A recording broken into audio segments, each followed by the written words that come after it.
I'm Zenia Tata. I'm an innovation strategist, a trained futurist, and I'm absolutely passionate about doing things that will affect and usher in a better future for all of us.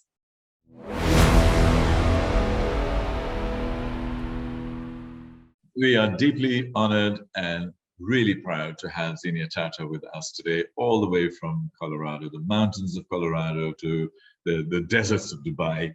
And she is an amazing personality, and I have met her recently, and it's really been an honor and a privilege working with her. As an innovator, as an entrepreneur, as a thinker, somebody who has been really motivated by impact and passionate with that, and that is what touched me. And a lot of the things we're going to discuss today about her life is going to be about that impact that she's making. And it's about breakthroughs. It's about really looking at deep into the future and bringing about change and transformation and metamorphosis that normal people cannot even visualize. And that's who Zenia Tata is for me. Zenia, welcome. Welcome to the podcast, Voices of the Future. You indeed are a true voice of the future, so welcome. Thank you, Terry. It's been a pleasure to know you too, and can't wait to dive in. I mean, you are the quintessential futurist in the sense that you work for some of the most amazing companies like XPRIZE and others. Can you just take us through your sort of life and journey a little bit? Ending with XPRIZE, and then we'll take it from there. Oh, absolutely. So I was born in Mumbai, India. We called it Bombay at the time, and most of us still do. And I came to the US when I was in my early 20s. And I came to the US after I finished college in India because I had a different kind of dream. And my dream was to go to space. And there wasn't a very clear pathway for a girl growing up in the 80s and the early 90s in India to make it to space. Everybody who did left the country, went to MIT, et cetera, but my pathway was different. I had a degree in English and French literature, one of those really fantastically useless degrees, but a degree that really taught you how to think critically and write well, right? But here I was stuck, and I thought that the closest way to get to space was probably to go to flight school and fly.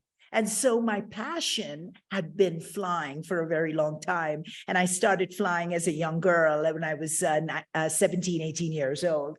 And so I came to the US to go to flight school. Well, it was a very, very circuitous route that took me from California to the East Coast, and then up to the Sierras, and then up to Alaska, where I flew for 5 years, and also started working on the side, of course, because you cannot put yourself through flight school waiting tables. And so at some point, I got into the very traditional kind of social services work. And I came to Colorado in 1999, a few months after those Columbine shootings, this first of those big school shootings that kind of rocked the world, and it certainly rocked America. And at the time, the federal government, the Office of Juvenile Justice, was giving out grants for crazy innovations. Like, is there a completely different way to think about youth violence and to curb youth violence? So I had been in social services, very frustrated with the way that was working. It seemed like a system to be stuck in, not a system to progress in. So I thought, maybe I have a few good ideas that were radically different that I could try out. So I got one of those grants, started a 24-hour crisis center. I'll cut the story a little shorter. Lo and behold, 5-6 years of great struggle later, I realized that what I had created was a self-funding machine, which was very rare in the early 2000s. We hadn't even coined the word social entrepreneur at the time. right?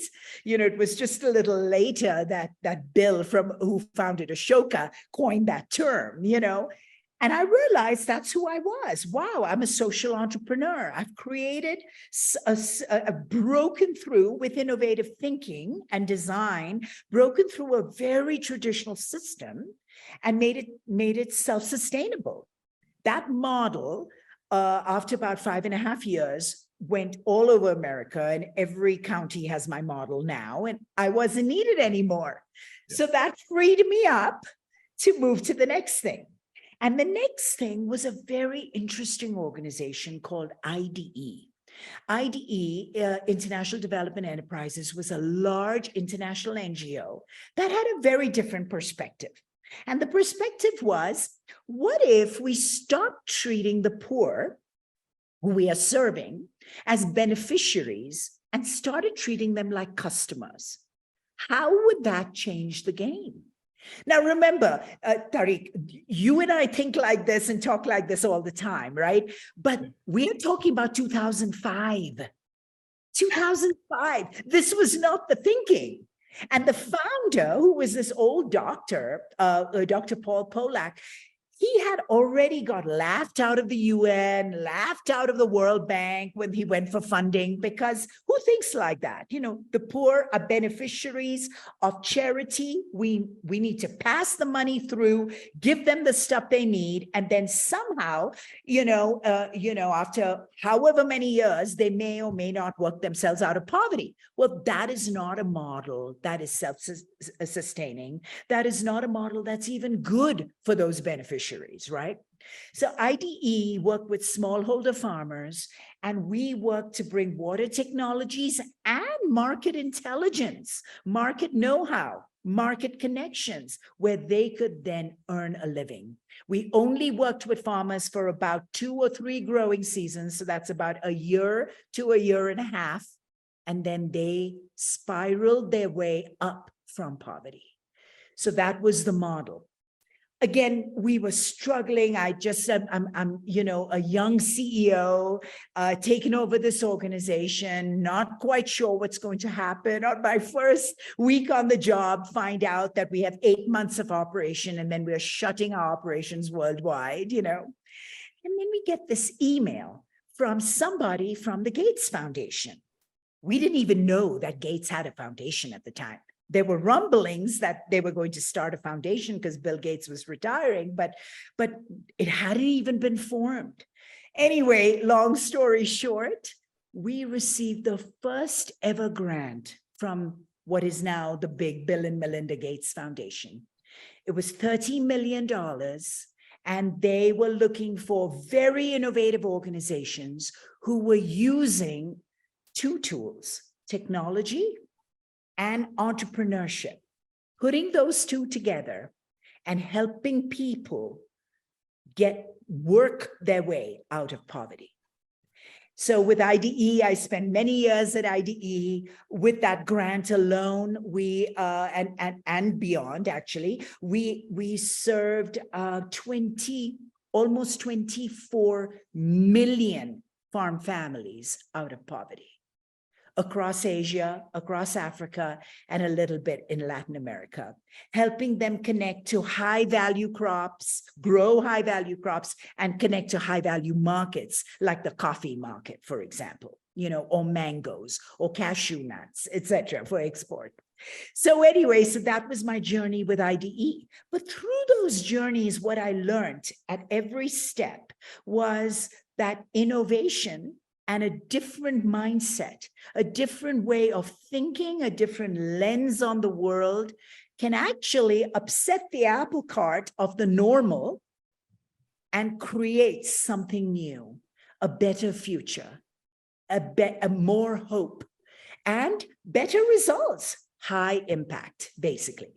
Yeah. And so after those couple of high impact experiences, I always say impact is like heroin. Once you have it in your veins, you're just constantly seeking that next fix. So I was, of course, through that time involved in multiple other smaller startups in Ghana, in Zambia, in the US, trying to figure out more and more impact. I just got greedy and hungry for impact. And after IDE and after a few other of these impact journeys, I landed at XPRIZE. And at the time, Peter Diamandis at XPRIZE was looking for someone who could take the model and impact the other 6 billion people on the planet at the time.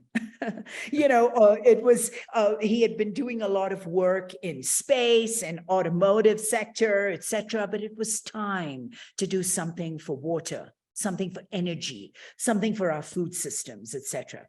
So I spent almost a decade at XPRIZE. I started XPRIZE India, where we launched the Women's Safety XPRIZE, where we launched the Water Abundance XPRIZE.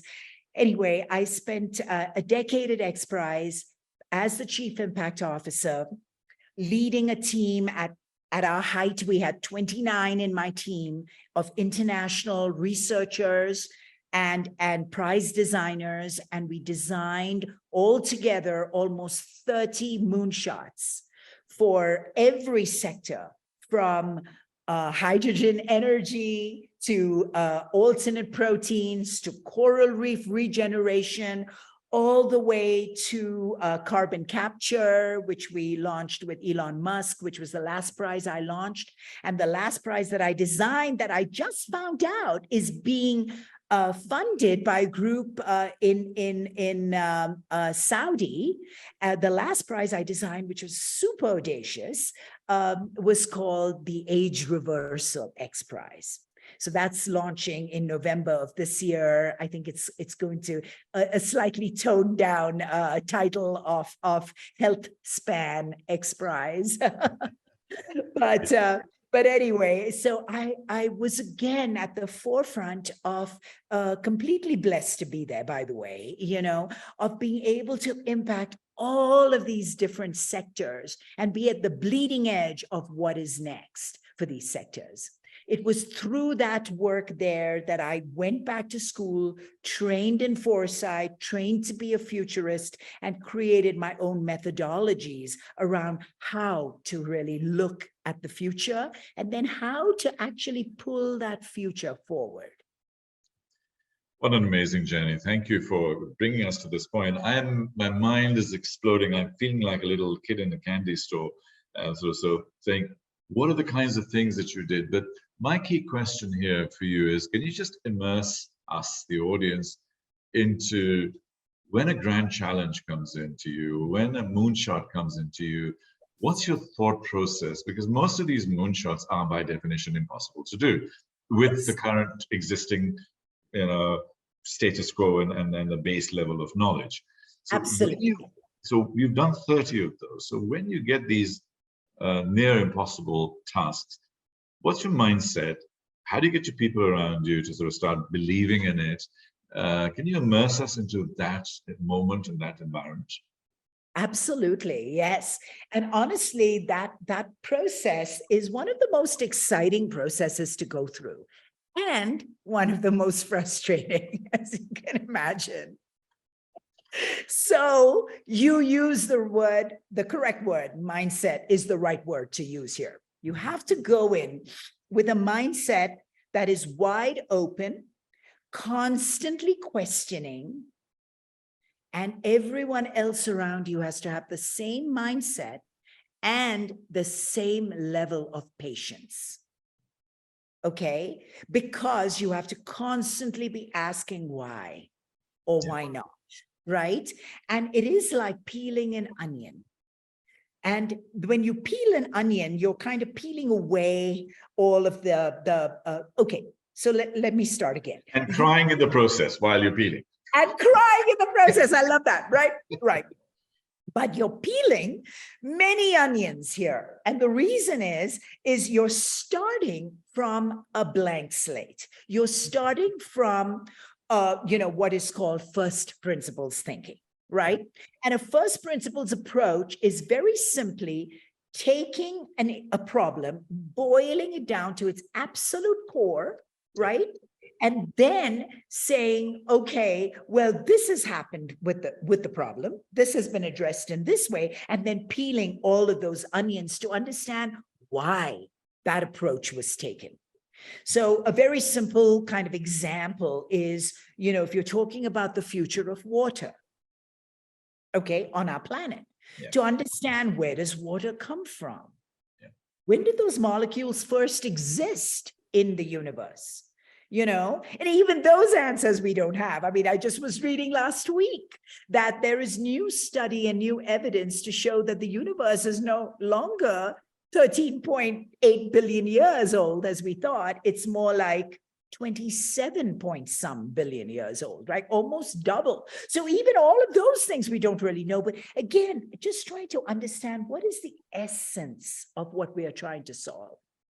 And then how has that been used on our planet, been polluted on our planet, and where is it scarce? A lot of our water issues are natural. In terms of like, there's naturally fresh water in some places and naturally not. I mean, you and I are sitting in opposite sides of the world where that is concerned, right? Yeah.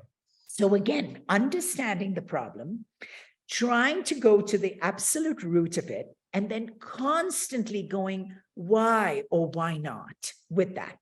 But here's the hard part. That part is actually a lot of fun. When everyone in the room has the same mindset.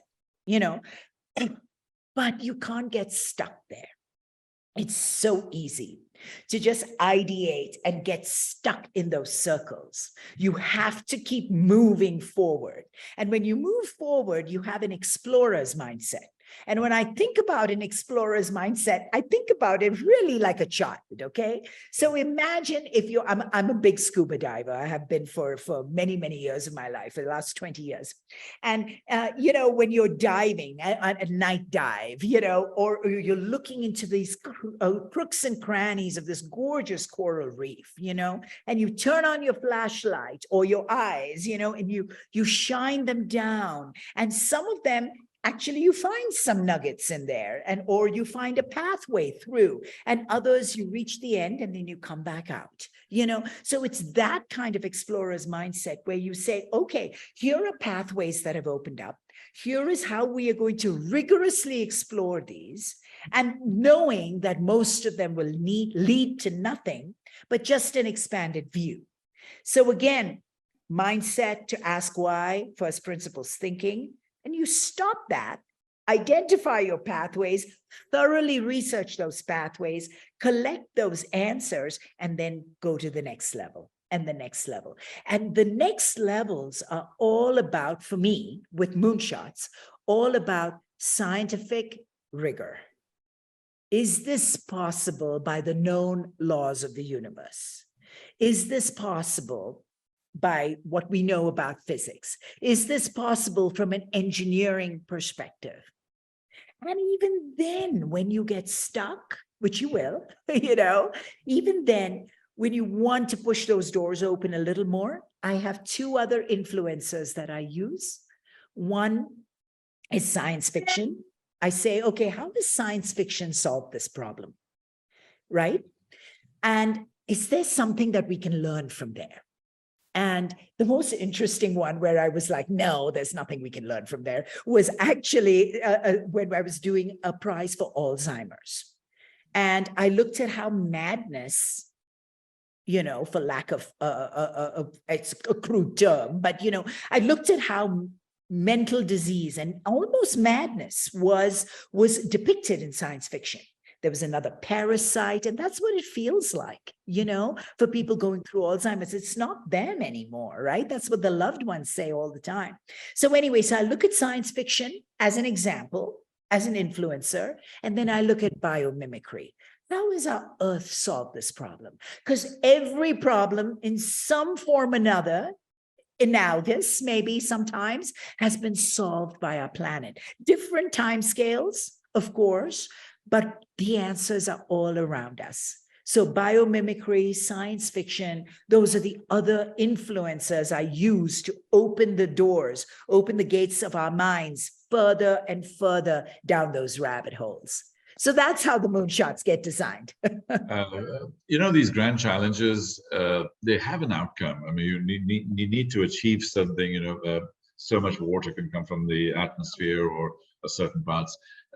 When you see that kind of objective, which is more specific, particularly in a moonshot, isn't that totally contrary to an almost like cognitive dissonance? Like, hang on, you're asking me to do a moonshot, and then you're trying to go to the moon and tell me you're going to be landing in this way, and these are the amount of rocks you can bring back. How do you reconcile with that completely crazy thinking on the one side, and then tangible stuff on the other? Because this two level of flying is what I'm concerned with. Yeah, but remember, we are the ones designing the moonshot. So every time we reach a level of aha, you stop and you capture what got you there. Okay, so in order to be at this level, this is what it's going to take. We're going to need, again, a landing site. I'm just being very literal right now, Sure, but or let's talk about it in a slightly different way. We're going to need X amount of data that can be verified, right? We're going to need Y amount of proof of concept that can, so it's an actual demonstration, so prototype, right? And we're going to need Z amount of results. Understanding of yes, verification of those steps, right? So at every point you capture that. So it's almost like you're climbing a mountain and then you look back and you go, okay, here's the route of how I got here. Here's what it took to get here. Here are the tools it's going to take to get here. Okay, next step, next climb, next pitch, So yeah. So it's really not incongruous in my mind at all. I see. Okay, and it's an interesting insight. You were blessed to live on the West Coast, and the whole world was changing right in front of your eyes. All of these new technology experts coming through, new companies being created right in front of your eyes. So you were working with people like Peter Diamandis and Salim Ismail and Elon Musk and all of the the famous thinkers and futurists of our time. So you had a very interesting audience. But that's one side of the coin, that these are these visionary people. The other side of the coin are normal people working in CEOs of companies and so on. What kind of resistance and immune system pushback were you actually getting from those folks, and how are you addressing that? Right. So I was, like you said, in a very unique position, but it was even more unique than you're describing right now, because on one hand, these were the people I was surrounded with when I was in the US, and I was working with and designing for. But a huge part of my job was taking X Prize overseas. And when I would speak, for example, in a conference in South India, right? That is not a technology conference, because remember, at my core, I'm a social entrepreneur. That's been my journey, right? So I'm speaking to a crowd like that, and they're going, but Zenia, why are we wasting money going to the moon and Mars and look at the poverty outside? Did you not see? Did you forget? Why are we not addressing those things? And that is a real question. And I also had the privilege to sit down with governments of countries like Singapore, Australia, India. Same thing. They're asking the same kind of questions. Well, don't we have enough problems here? Do we have to take these big moonshots?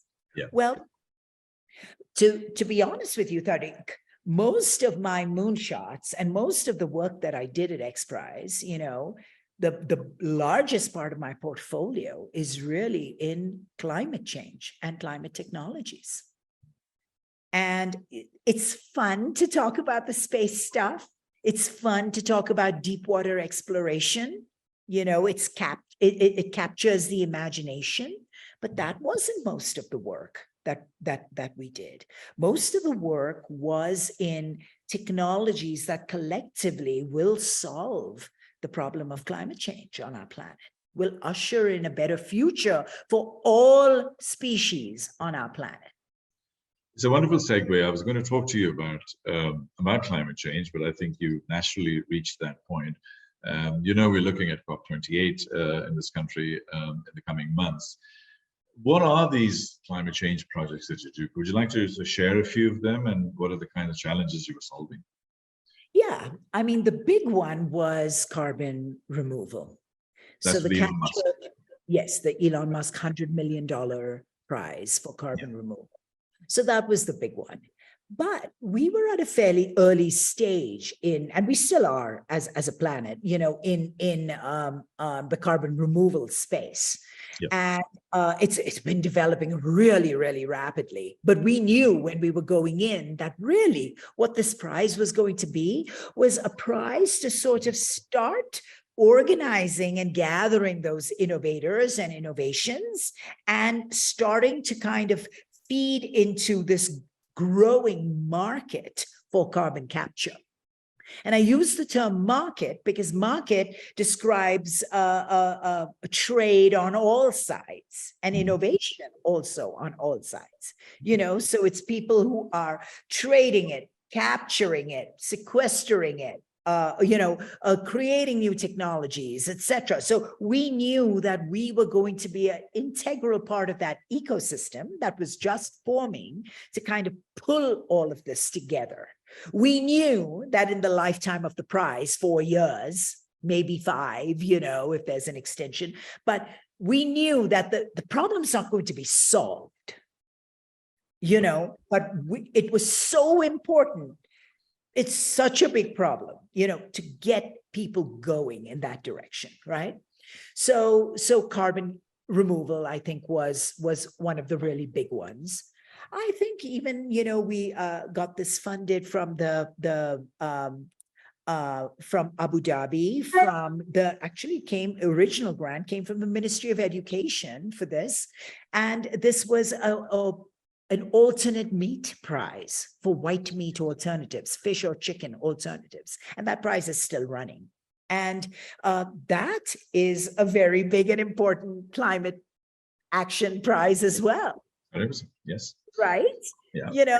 So a lot of the prizes in the portfolio, some of them haven't been funded yet. One of them just got funded last year or earlier this year, which was on wildfire detection and prevention. That also is in the climate portfolio.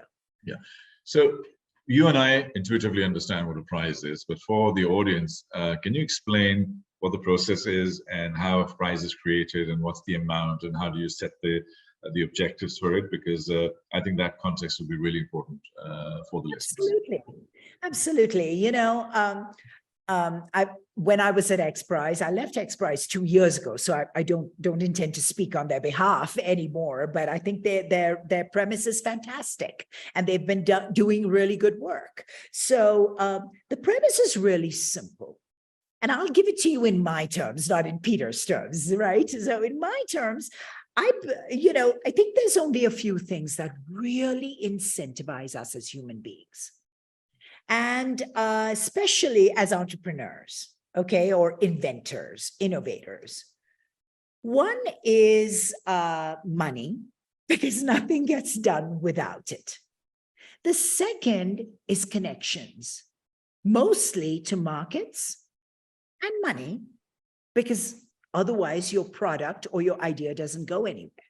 Sure. But the third and the biggest incentive, and I learned that again and again and again through my work at XPRIZE, sure, but I've learned that again and again and again by talking to people around the world, and even somebody like you, that the biggest incentive is for people to do something good, is to do something that you think will touch or change the life of somebody else. Especially outside your inner circle. like your family and stuff. Sure, we live for that every day, but beyond that. Yeah. And that impact story, that impact potential is the biggest motivator. So X Prize would put up a big amount of money, give you a great ecosystem of connections, but really give you a stage to have large impact in the world. Yeah. And that was so if you look at a $10 million prize, the amount of research and collective intelligence that's created is 10, 15, 20 times that. I think that is one of the justifications for that, and it can literally launch new industries.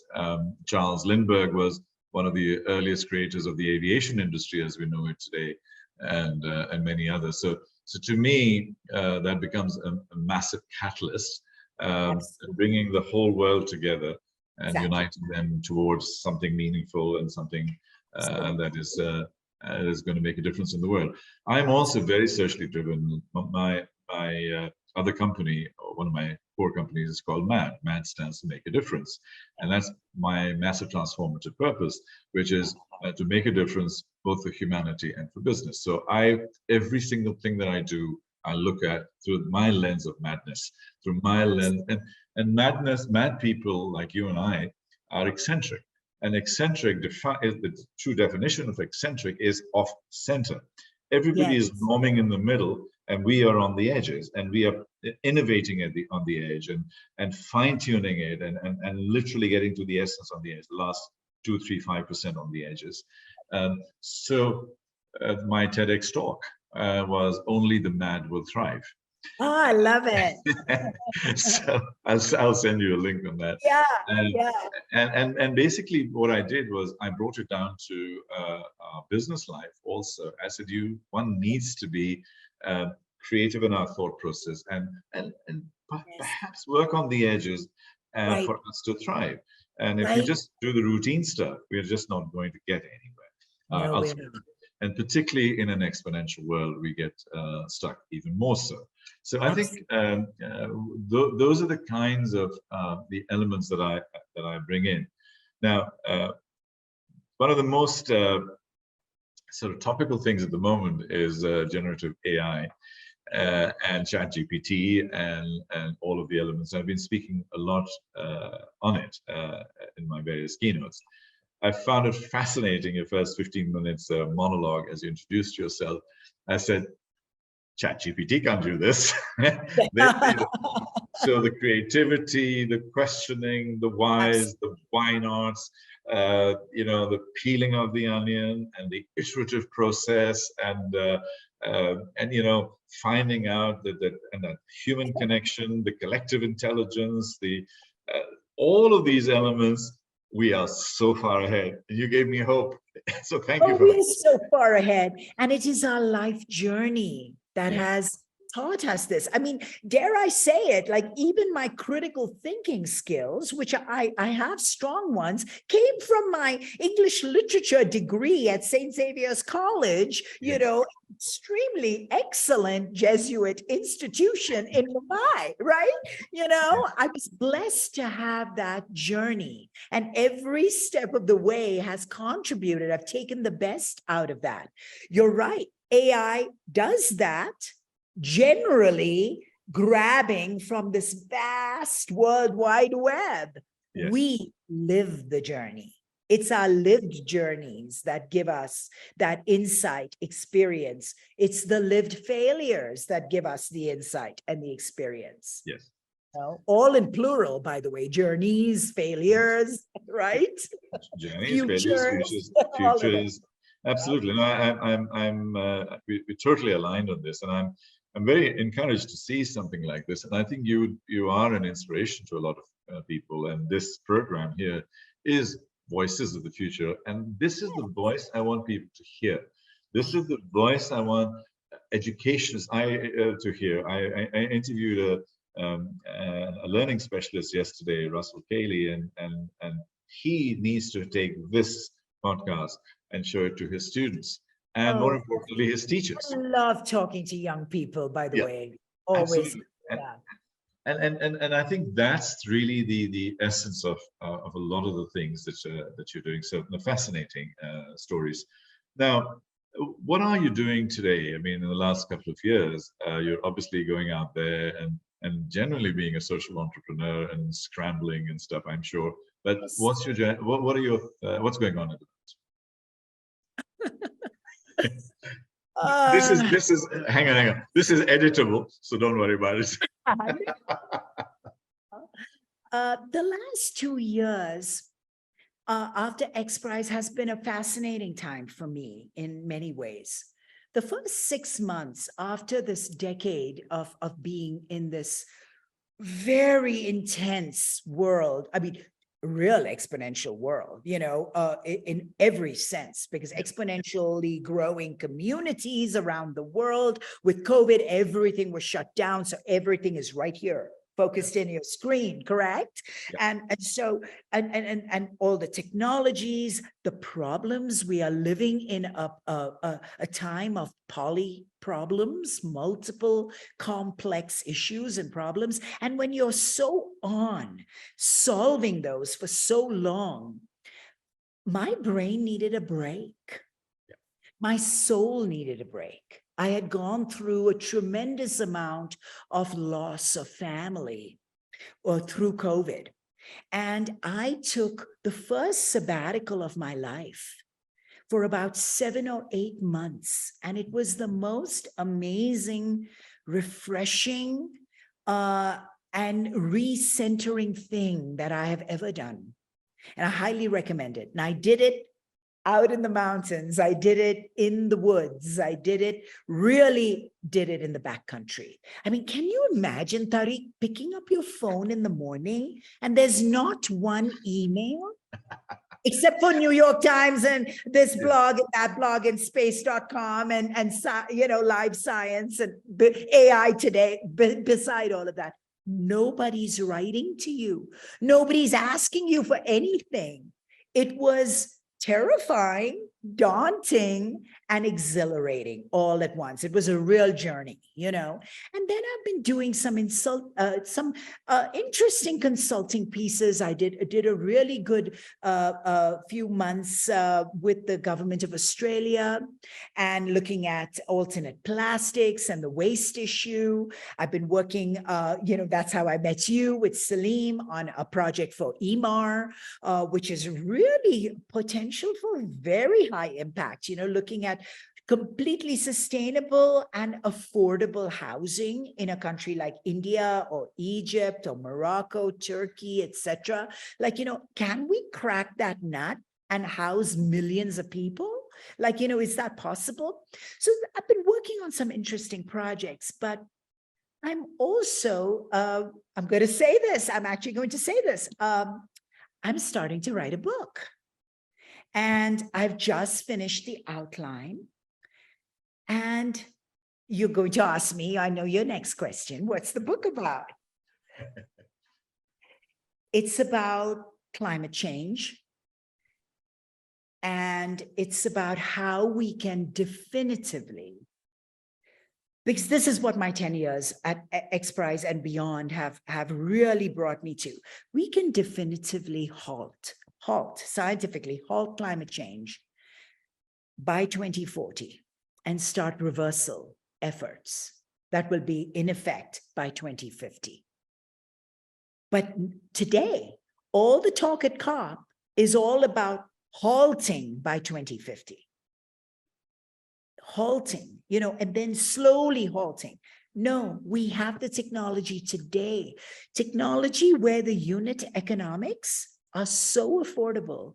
Technology which seems disruptive, but does not disrupt any of the giant stalwart sectors that like oil and gas today. They don't. They enhance them, actually. So the book is about, on one hand, it's about this collective action that can happen to halt and reverse climate change. But that's just one premise of the book. Yeah. The other premise of the book is an exploration about why are we not listening to this incredibly crazy message that's happening all around us every day. You know, look at the soaring temperatures around the world. Every day we're breaking a new record. You know, so I'm also doing an exploration into understanding why, as humanity, we are facing the largest existential threat to our species and life as we know it. And yet we're not quite listening. Why is that? And I have a different take on it. I think it's because most of us, most people on this planet, do not understand the extreme fundamental interconnectedness we have with our planet and the cosmos around us. At a quantum level, at a quantum scientific and energetic level, we are one. And I'm hoping that maybe a new voice, a voice that is more global, a voice that is definitely female, but also doesn't come from the PhD scientist background, but from a practitioner's background. I've worked in the Rift Valley in Ethiopia. I've seen the complete deforestation 20 years ago that is leading us to this point today. From a field level practitioner and a trained futurist and a technology-centric person, using the power of these technologies, understanding how this can happen, that we can stop this. I'm trying to see whether there is a new voice that can break through and say we have to listen. And we have to listen by understanding our fundamental interconnectedness with our planet and having a different approach, a mindset to it. So the book is as much about climate change as it is about love. Love for our planet and love fundamentally at an atomic level for ourselves and each other.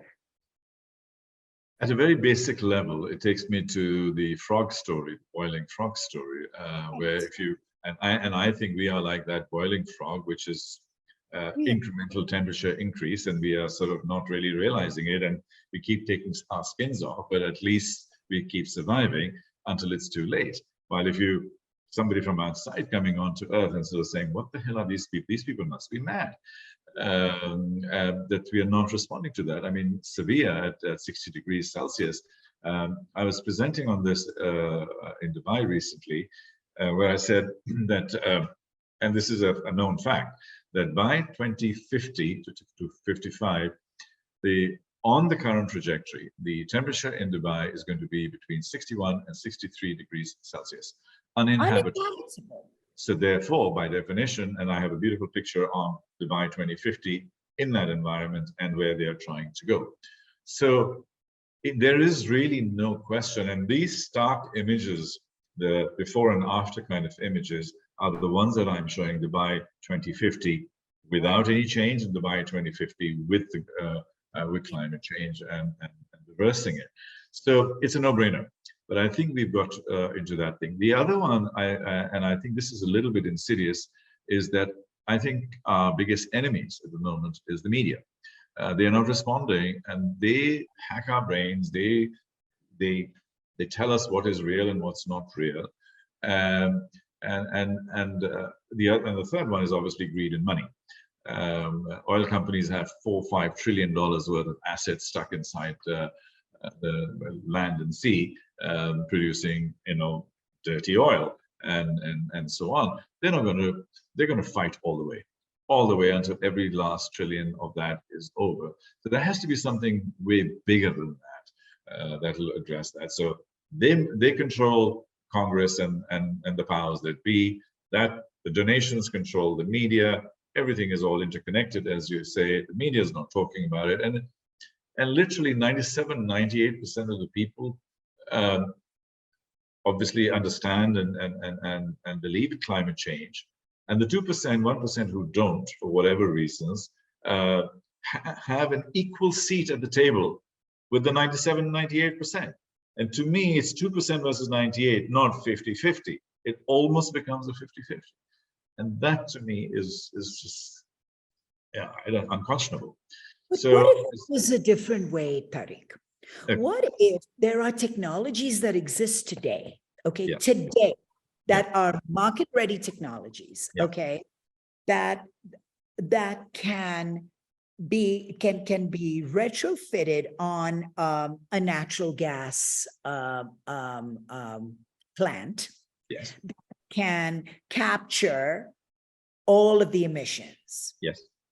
Okay, right there, right there. We have been just in the last decade or more, we've been working on emissions, car emissions. Like the state of California was always at the forefront and the strictest there, but the US has very strict laws with emissions. Other countries have emission laws. Okay, these emission laws, pass the emission laws after you know that there's a solution. There is a solution. The unit economics of those solutions are not much. They are not much. They will allow you to keep pumping from your multi-trillion-dollar assets, but without destroying the atmosphere, right? I'm just saying that there are retrofits and drop-in solutions that will not upset the apple cart, that are affordable, but they need to be put through, implemented at scale everywhere. Understood. You said the word affordable, and that's fine, but I don't think it's sufficient. My statement is that sustainability needs to become the new profitable. It needs to be more profitable than the dirty business, so we go down to the sustainable business. So rather than, maybe we have to rephrase that and frame that differently. Rather than saying being affordable, we turn around and say, this is how much more you can make in terms of 1, 2, and 3. Money, branding, market perception, which enhances value in the stock market and so on. So there is a value creation component for this. So rather than saying it's affordable, saying by doing this, your market value is going to grow by 10%. 10% represents $10 billion. Therefore, this is 10 billion versus $10 billion. So you reframe that whole conversation. I think that's the only way to do this, because as long as it's nice to do, it won't work. Well, you're right. But also remember that there is a growing awareness, and that these companies also have to report ESG metrics. Yes. And that those ESG metrics also allow them, at some point, you have to, if you are in oil and gas, okay, at some point they recognize, they know exactly what's going on. They knew 50 years ago. You read. They knew for years, and years. Okay, so I think what they are most afraid of, you're right, is falling profits, and also the apple cart being so completely toppled that they are completely out. And the truth is that, no, we need oil and gas. I'm very much of an ordinary person. I don't live in a fully sustainable house. Yes, sometimes I do forget my bags at the grocery store. Yes, I do recycle most things, but not everything, because it's not possible or whatever. For ordinary people, I think the mindset is, it is such a big problem. What can I do about it? Right? And the truth is, everybody can, certainly, but it's the big giants. When we talk about disruption to them, they will push us out of the room. Goes back to your question about the immune system and how you face that. We face it every day. You face it every day. So we get pushed out of the room when you talk about toppling, upsetting the cart. So you're right. We've got to talk about it in profitable ways, but we also have to talk about it as in ways that give them solutions that are, again, just implementable, ready now to implement. That will not really change much for them. Where they can keep pumping, they're going to keep pumping regardless. Where they can keep pumping with less or no emissions. So I'm going to ask you a leading question now. How far is this book going to be by the 15th of November? Oh, no. This is going to be a deep research book that's going to take at least a year to build out. But I'm just starting on the process. I just finished the outline. It's focusing on energy, water, food systems, waste, and mobility and the nexus of those 5 sectors. Okay. And the reason obviously is COP28 at the end of November is something that we are extensively involved in. And I'd like to, if you've got the basic construct and the thesis in place and the direction in which you're going, perhaps that time could be a catalyst for you. Because I think we can start building this alternative narrative. And people like you and I want to disrupt in a constructive, impactful way, which is what I'd like to do. So I'd like to go in there and say, you're too slow, you're 10 years too slow. And I have a person here who's starting the research on this saying, not 2050, it's 2040. And that 10 years can make a huge difference and how that can be done. So I think that conversation, that narrative is extremely important, and we shall certainly get that. So does this mean that if you're writing this book, and obviously the research will be deep and so on, that over the next 1 to 2 years in terms of making real impact in the world, that's the direction in which you will be doing most of your work? No, Tariq, I still have to earn a paycheck. Yeah. but you can. That's what I'm saying. You've got to make this profitable. Right, but the thing is, when you are writing about a subject, right, that is so dynamic, meaning it's constantly changing. And as you know, and we've talked about this a little earlier, you know, being in a world of the fourth industrial revolution, exponential technologies, if you're not on the ball, I mean, I don't know about you, but I'm subscribed to so many, very strategically subscribed to multiple blogs where I get my definitive learnings every week. The work I do in the world keeps me engaged, keeps me thinking, keeps me learning, and keeps me exposed to larger and larger groups of people, you know? So, and different ideas and new narratives and, you know, so no, the work continues. This book is something that I've been wanting to do for a while. It's never felt like the time was right. It feels like the time is right now. And I know that because I thought about doing this. I made a decision almost. I've been thinking about it for a long time, like I said, but I made a decision to do it. And the outline and the beginning and the premise just flowed. And I was like, yeah, I think I'm ready for this now. Brilliant. You know. So let's look at a couple of practical things as we come to an end at the end of this fascinating conversation. So thank you very much indeed for that. When I think about the X Prize, and I've seen the board of the X Prize, it has the who's who there. Everybody from, obviously, Musk is there, and Salim is there, Tata is there, Sergey Brin is there, and so on. What was it like to have this collective intelligence of people sitting on a table? And you know, how did you feel when you walked into a room with these folks? Tariq, they were rarely there. And if they were, you just burst a bubble there. For me. Sorry, I know we wanted to end the podcast on this. They were never there, and they were never all there at the same time, for sure.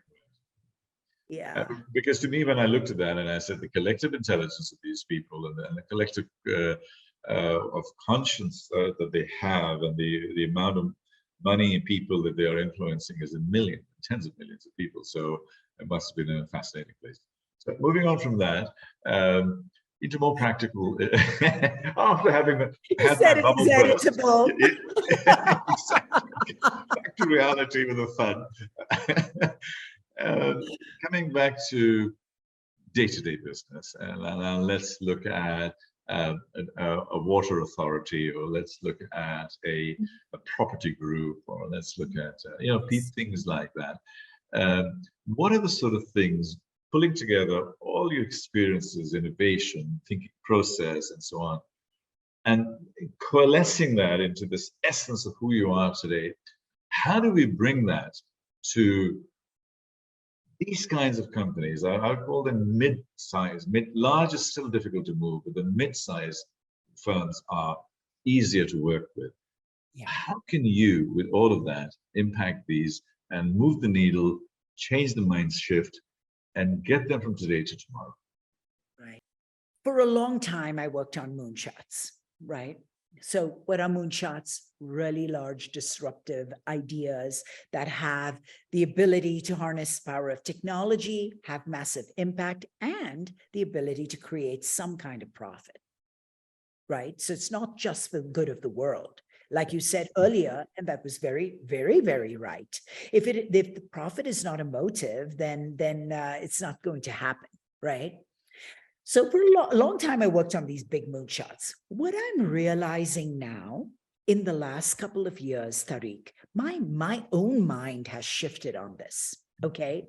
Moonshots are essential, but the kind of, for me now, moonshot is an impact result. It's the result, like bam, big, earth-shattering, but the pathway, which used to be for me very kind of disruptive, just cancel any kind of way of thinking, think completely new. My mind, maybe it's my age, I don't know, but I've shifted from that approach.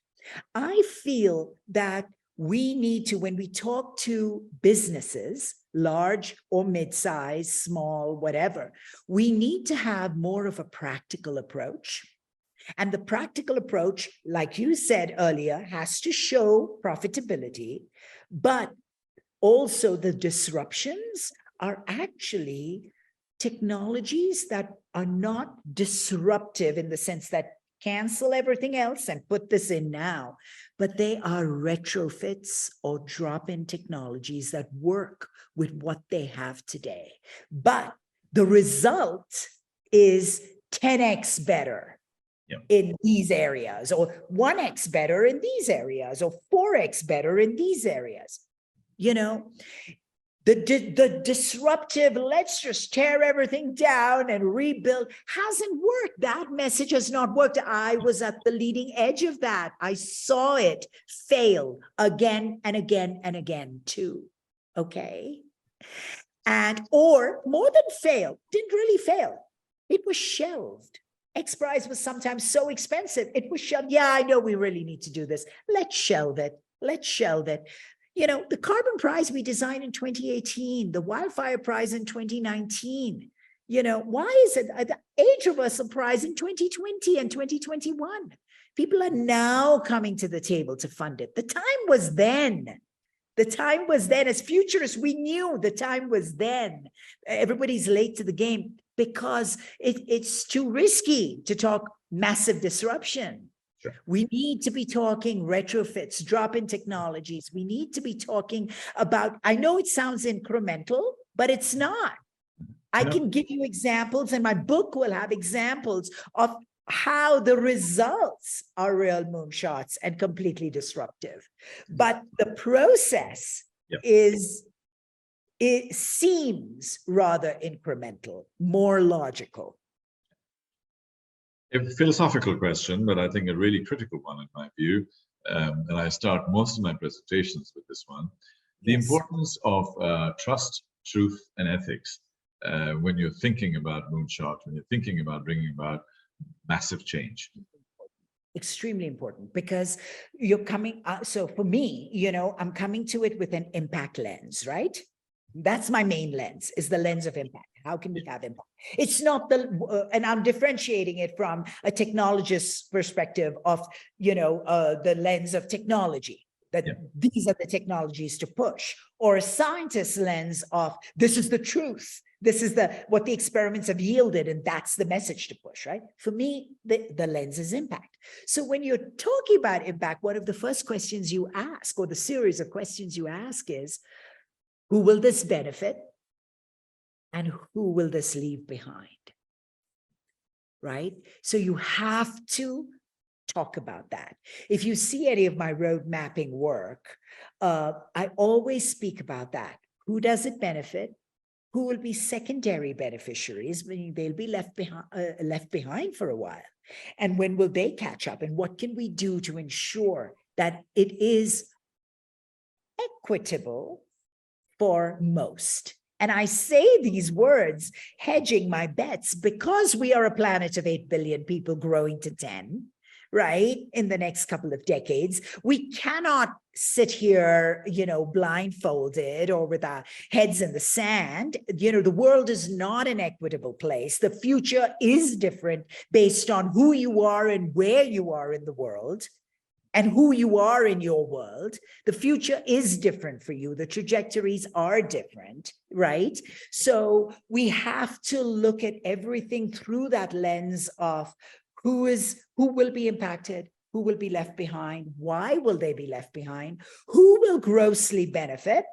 Those are just true things that we have to look at. So that's how I view the lens of truth, and the importance of that. And I think it's perfectly fine to say that, these folks will not benefit immediately. That's a 10-year window for that to happen, as long as we're being honest about it. What is your view for young people? What is your advice to them? Young people coming up today, the Gen Z, the 15, 18, 20-year-olds, because they are different and they think differently, and they were brought up in a completely different world. Where technology is available, apps are available. They're living now with ChatGPT in an environment of all knowledge, omniscient and omnipresent things. So their thinking is different. So, I mean, I was talking about ChatGPT as a product. I said, if it's omniscient, knows everything, then why do we need advertising? Why do we need news in the way we see it? Why do we need a search engine in e-commerce?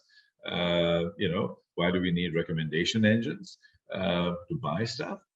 So if all of these industries are being impacted just because we have an omniscient technology that is available with us, and these kids are growing up on that. So what is your view as a futurist, as a voice into the future for these young people? What does their future look like, and what should they be looking at? Well, you asked what what I would say to them, what my message would be. My message would be, learn how to think critically and learn how to think for yourself. Be master of your own mind and be master of your own heart, and use those in unison. And what I mean by that is exactly your last question. How do we know what is truth and what is not? Discernment. For a lot of us, discernment has come with age. Discernment has come with life experience. But now if you can just get any life experience you want or immerse in any world you want, from extremes, from pornographic to intellectual, guess where most people are spending their time? Sports, entertainment, pornography, right? I mean, it is what it is, because it's all available. For the first time in our brains are open to, everything is available for our brains, right? So try it, and I would say this to parents, if possible, to teachers, if possible.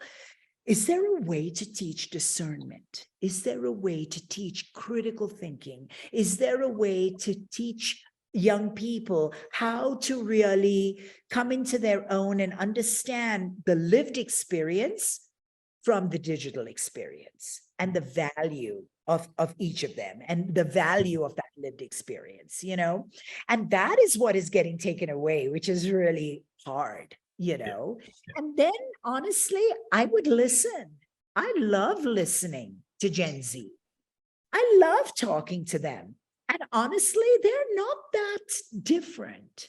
They are also driven by and motivated by some basics like we are, like love, like connection, like authentic connection, They're driven by all of those things as well. So it's just about breaking those barriers a little more, So one of my famous lines that I'm presenting is that the more technological we become, the more human we need to be. And our basic instincts like love, compassion, intuition, creativity, common sense, critical thinking, heart, soul, spirit, judgment, all of these things are at a premium. And that's what we need to be working on and building and developing as we look into the future. Zenia, I can keep talking to you forever. You've been absolutely fascinating. My final question to you is, if you were to write a letter and put a message in a bottle and leave it in the oceans and we find it 10 years from now, what will that say? Oh. You said a lot of the things already. Don't you love how we have fallen in love with our planet?